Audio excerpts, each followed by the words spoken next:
একটা কাহিনী মনে পড়ে আর কি, সত্য আমার সাথে ঘটছে। তো আমি সৌদি আরবে বসা ছিলাম, তো বাঙালিরা তো যেখানেই দেখে ওইখানেই মিডিয়ার যুগ। তো একটা আসিল, কিছু ছেলে থাকে না একটু দুষ্ট প্রকৃতির, মানে ওই দুষ্ট না, ও হাসতে হাসতে বলতেছে, দূর হুজুর, আমগো বাংলাদেশি গো কোনো হিসাবই হইব না। ওই কেন? ওই কিয়ামতের দিন আল্লাহ জিজ্ঞাসা করবে, তোকে দেশ কই? কয় বাংলাদেশ। কইব যা, তোরা এমনি জান্নাতে যা, দুনিয়াতে বহুত কষ্ট করছ তোরা।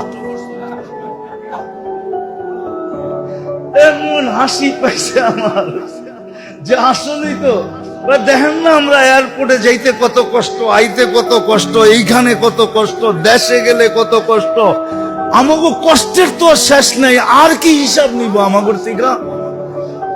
তোর কথাটা আমার ভালোই লাগছে, হাসতে হাসতে একটু মজাকি টাইপের ছেলে।